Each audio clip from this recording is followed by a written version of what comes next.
The Magic Shop by H.G. Wells.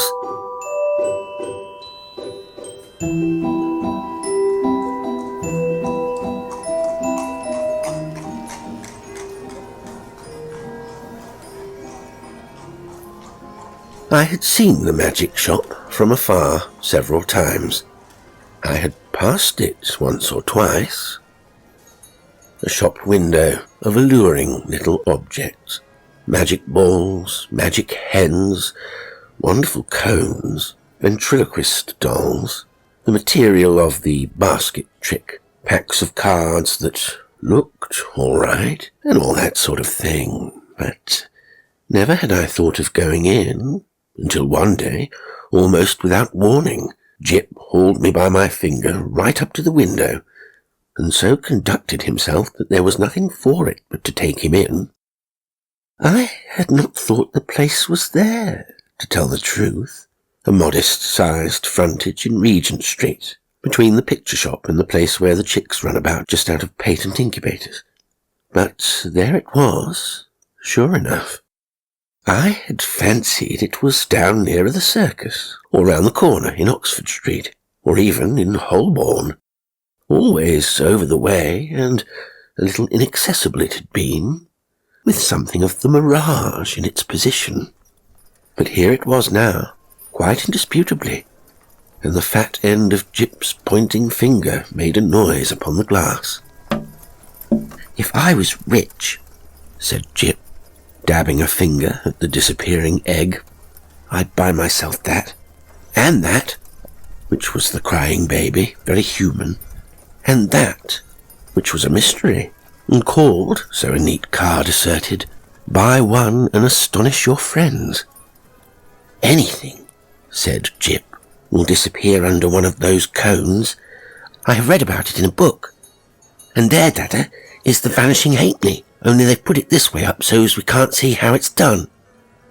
Jip, dear boy, inherits his mother's breeding, and he did not propose to enter the shop or worry in any way, only, quite unconsciously he lugged my finger doorward, and he made his interest clear.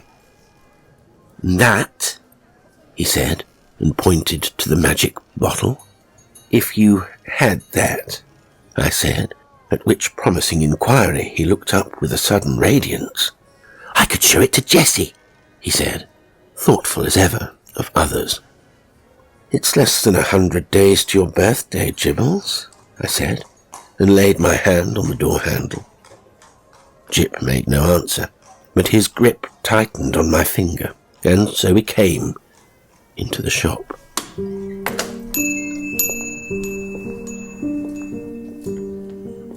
It was no common shop, this. It was a magic shop, and all the prancing precedence Jip would have taken in the matter of mere toys was wanting. He left the burthen of the conversation to me. It was a little, narrow shop, not very well lit, and the doorbell pinged again with a plaintive note as we closed it behind us. For a moment or so we were alone, and could glance about us. There was a tiger in papier-mâché on the glass case that covered the low counter, a grave, kind-eyed tiger that waggled its head in a methodical manner. There were several crystal spheres, a china hand holding magic cards, a stock of magic fish bowls in various sizes, and an immodest magic hat that shamelessly displayed its springs. On the floor were magic mirrors, one to draw you out long and thin, one to swell your head and vanish your legs, and one to make you short and fat like a draft. And while we were laughing at these, the shopman, as I suppose, came in. At any rate, there he was behind the counter, a curious, sallow, dark man with one ear larger than the other, and a chin like the toe cap of a boot. "What can we have the pleasure?" he said, spreading his long magic fingers on the glass case, and so, with a start, we were aware of him. "I want," I said, "to buy my little boy a few simple tricks." Legerdemain? He asked. Mechanical? Domestic?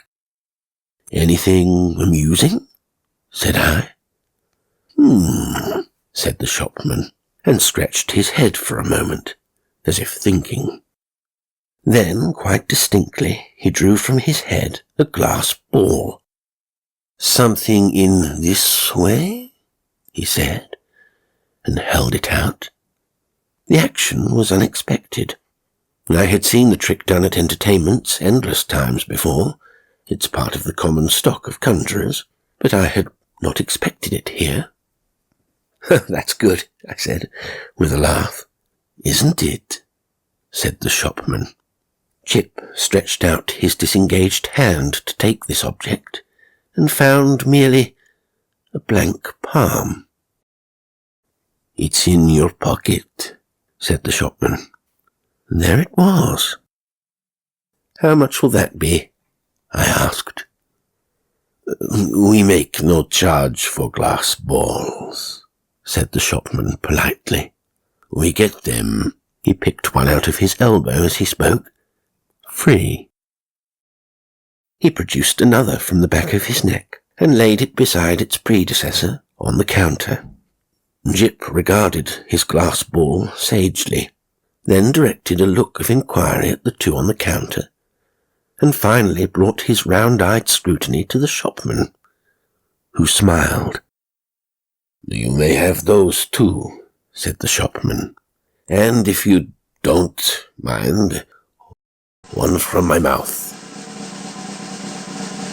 So, Jip counselled me mutely for a moment, and then, in a profound silence, put away the 4 balls, resumed my reassuring finger, and nerved himself for the next event. We get all our smaller tricks in that way, the shopman remarked. I laughed in the manner of one who subscribes to a jest. Instead of going to a wholesale shop, I said. Of course it's cheaper.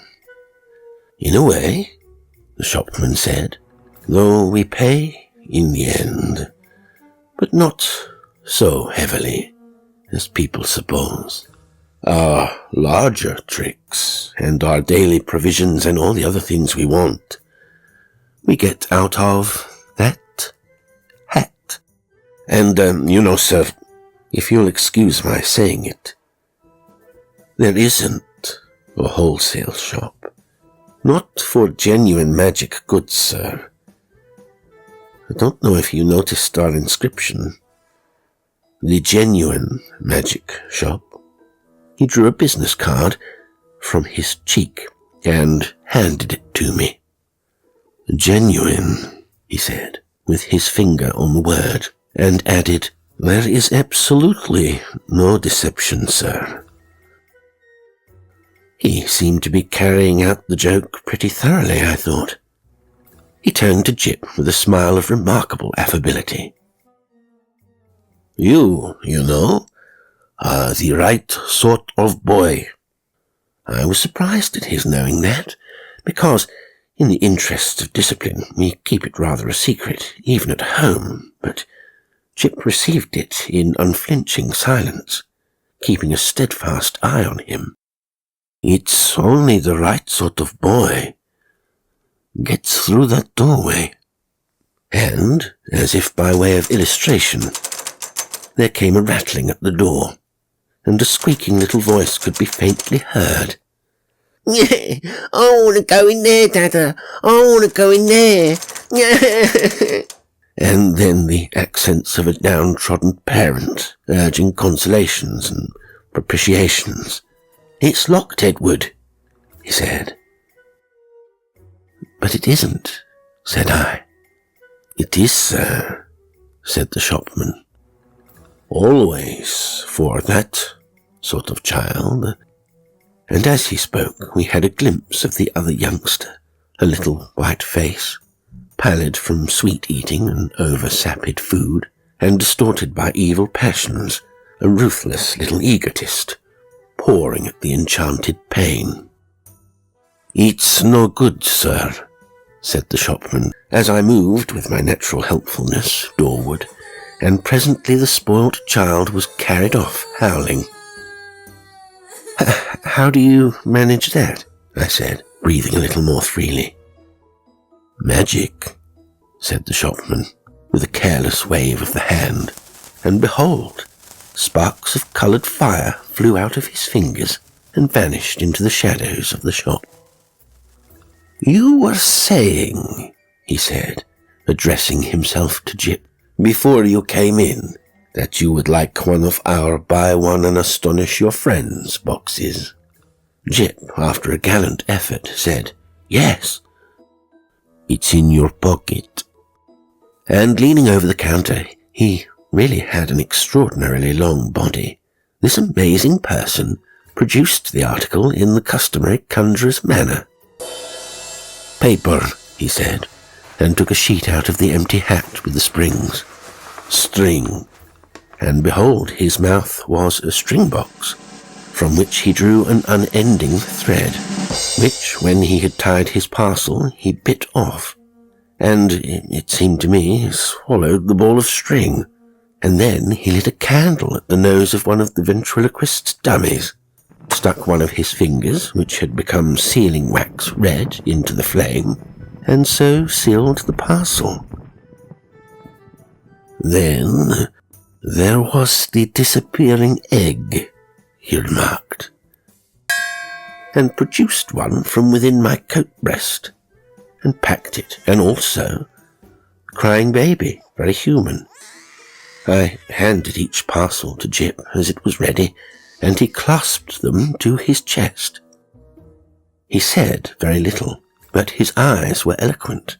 The clutch of his arms was eloquent. He was the playground of unspeakable emotions. These, you know, were real magics. Then, with a start, I discovered something moving about in my hat. Something soft and jumpy. I whipped it off, and a ruffled pigeon, no doubt a confederate, dropped out and ran on the counter, and went, I fancy, into a cardboard box behind the papier-mâché tiger. Said the shopman, dexterously relieving me of my headdress. "Careless bird, and, as I live, nesting."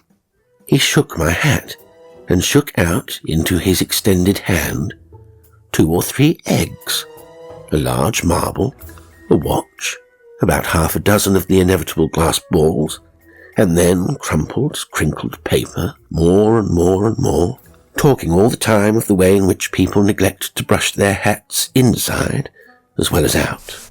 Politely, of course, but with a certain personal application. "All sorts of things accumulate, sir. Not you, of course, in particular. Nearly every customer. Astonishing what they carry about with them." The crumpled paper rose and billowed on the counter more and more and more, until he was nearly hidden from us. Until he was altogether hidden. And still his voice went on and on.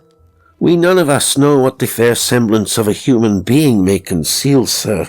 Are we all then no better than brushed exteriors, whited sepulchres?" His voice stopped, exactly like when you hit a neighbour's gramophone with a well-aimed brick. The same instant silence, and the rustle of the paper stopped. And everything was still. "Have you done with my hat?"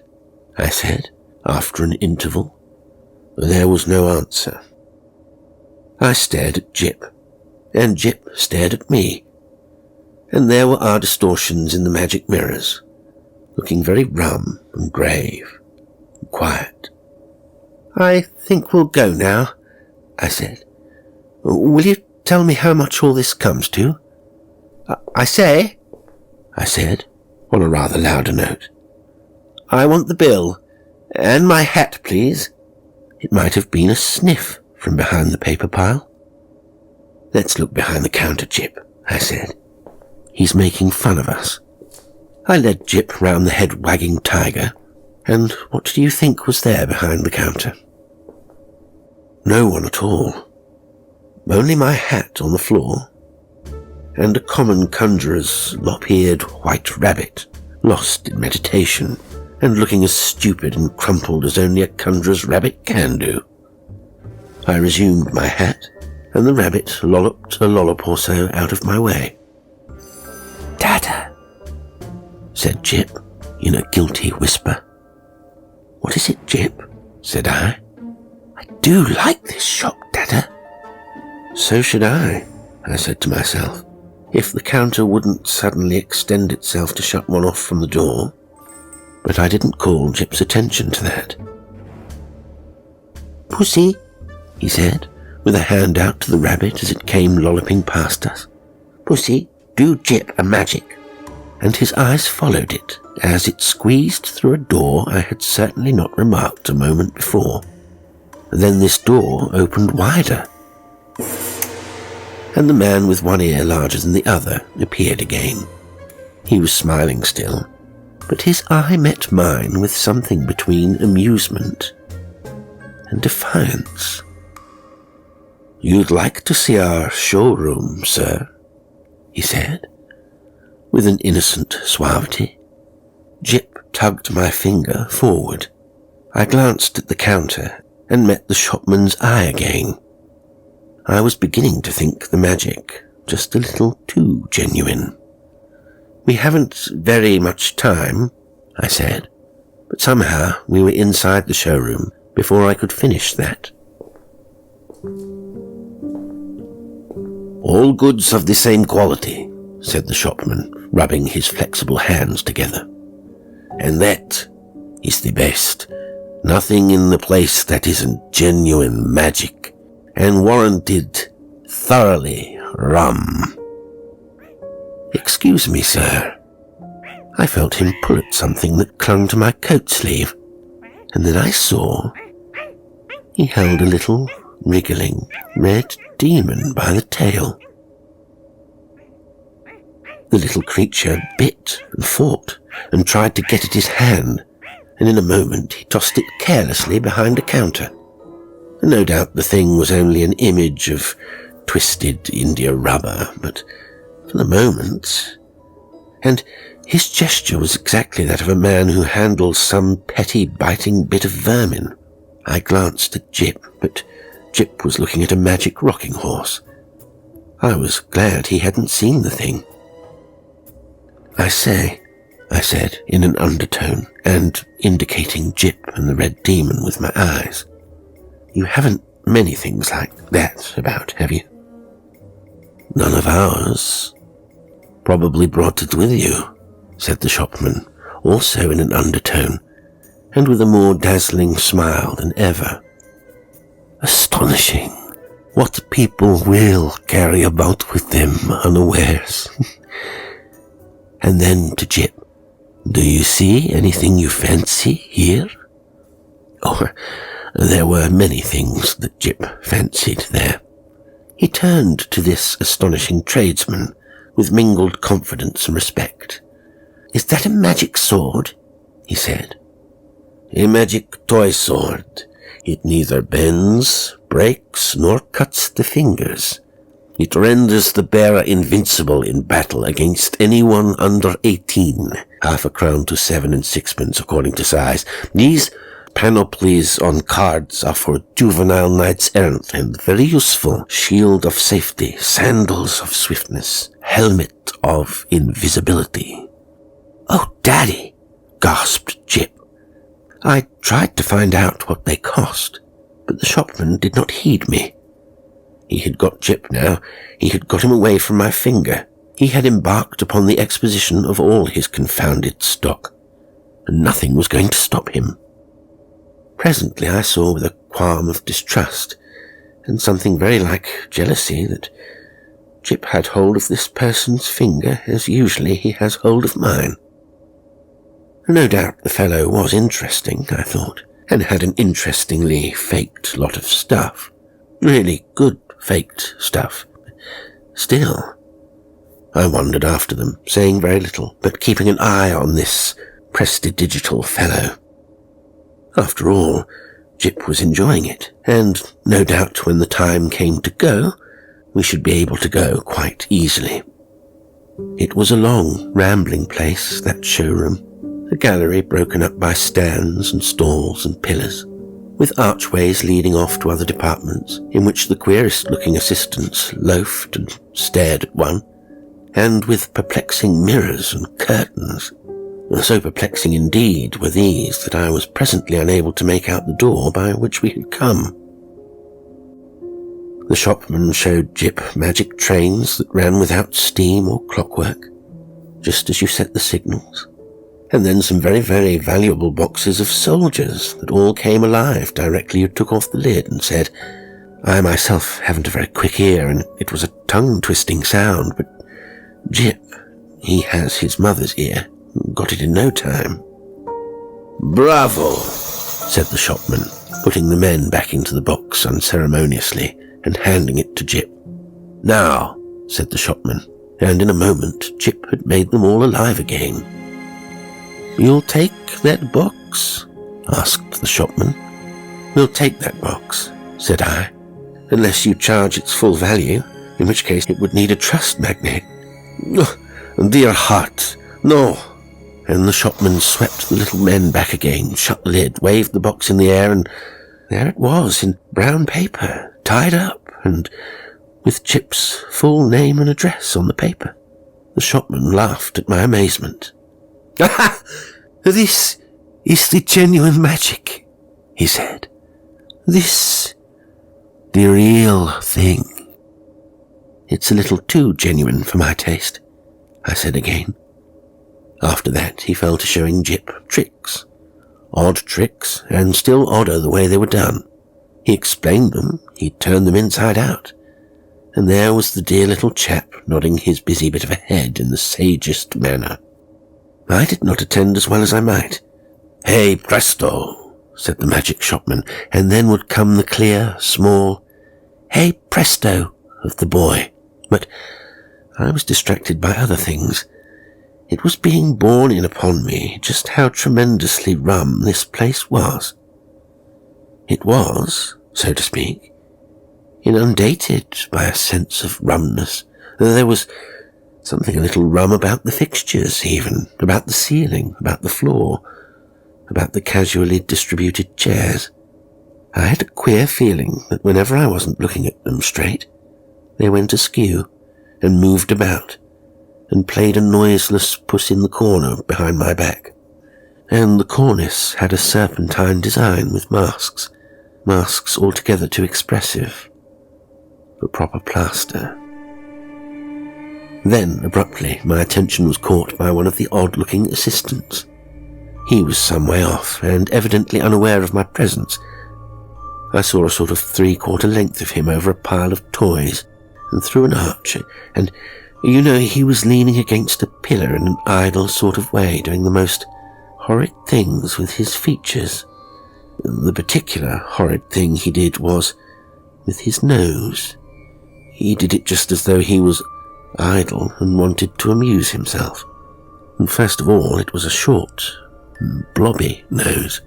And then, suddenly, he shot it out like a telescope. And then out it flew and became thinner and thinner until it was like a long, red, flexible whip. Like a thing in a nightmare it was. He flourished it about and flung it forth as a fly fisher flings his line. My instant thought was that Jip mustn't see him. I turned about, and there was Jip, quite preoccupied with the shopman and thinking no evil.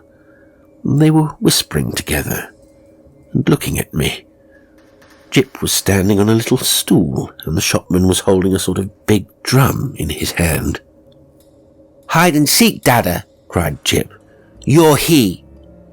And before I could do anything to prevent it, the shopman had clapped the big drum over him. I saw what was up directly. "Take that off!" I cried. "This instant! You'll frighten the boy! Take it off!" The shopman, with his unequal ears, did so without a word, and held the big cylinder towards me to show its emptiness, and the little stool was vacant. In that instant, my boy had utterly disappeared. You know, perhaps, that sinister something that comes like a hand out of the unseen and grips your heart about. You know it takes your common self away and leaves you tense and deliberate, neither slow nor hasty, neither angry nor afraid. So it was with me. I came up to this grinning shopman and kicked his stool aside. "Stop this folly," I said. "Where is my boy?" "You see," he said, still displaying the drum's interior, "there is no deception." I put out my hand to grip him, and he eluded me by a dexterous movement. I snatched again, and he turned from me and pushed open a door to escape. "Stop," I said, and he laughed, receding. I leapt after him into utter darkness.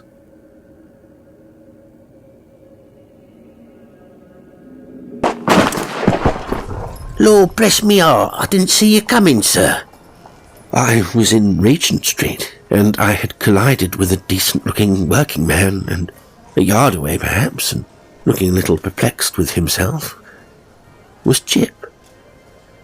There was some sort of apology, and then Jip had turned and come to me with a bright little smile, as though for a moment he had missed me, and he was carrying 4 parcels in his arm. He secured immediate possession of my finger. For the second, I was rather at a loss. I stared round to see the door of the magic shop, and, behold, it was not there. There was no door, no shop, nothing. Only the common pilaster between the shop where they sell pictures and the window with the chicks. I did the only thing possible in that mental tumult. I walked straight to the curbstone and held up my umbrella for a cab. "Hansoms," said Jip, in a note of culminating exultation. I helped him in, recalled my address with an effort, and got in also. Something unusual proclaimed itself in my tailcoat pocket, and I felt and discovered a glass ball. With a petulant expression, I flung it into the street. Jip said nothing. For a space, neither of us spoke. "Dada," said Jip at last, "that was a proper shop." I came round with that to the problem of just how the whole thing had seemed to him. He looked completely undamaged. So far good. He was neither scared nor unhinged. He was simply tremendously satisfied with the afternoon's entertainment. And there in his arms were the 4 parcels. Confound it, what could be in them? I said, "little boys can't go to shops like that every day." He received this with his usual stoicism, and for a moment I was sorry I was his father, but not his mother, and so couldn't suddenly there, coram publico, in our hansom, kiss him. After all, I thought, the thing wasn't so very bad. But it was only when we opened the parcels that I really began to be reassured. 3 of them contained boxes of soldiers, quite ordinary lead soldiers, but of so good a quality as to make Jip altogether forget that originally these parcels had been magic tricks of the only genuine sort. And the 4th contained a kitten, a little living white kitten, in excellent health and appetite and temper. I saw this unpacking with a sort of provisional relief. I hung about in the nursery for quite an unconscionable time. That happened 6 months ago, and now I am beginning to believe it is all right. The kitten had only the magic natural to all kittens, and the soldiers seem as steady a company as any colonel could desire. And Jip?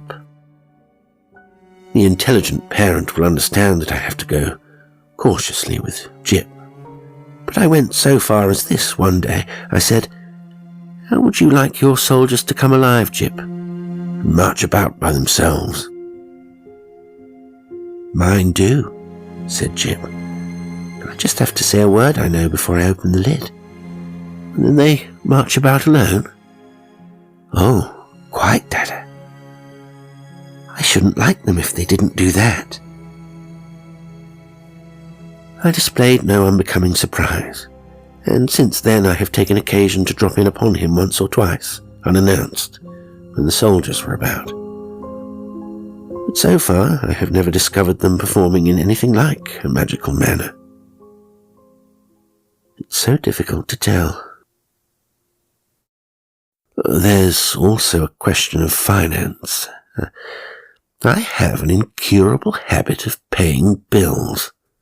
I have been up and down Regent Street several times looking for that shop. I am inclined to think, indeed, that in that manner honour is satisfied, and that, since Chip's name and address are known to them, I may very well leave it to these people, whoever they may be, to send in their bill in their own time.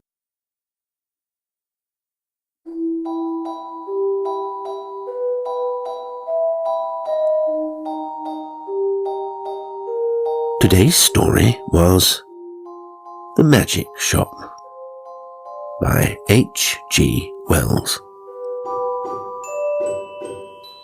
It was read by Jasper L'Estrange. I do hope you enjoyed it, and until next time, sweet dreams.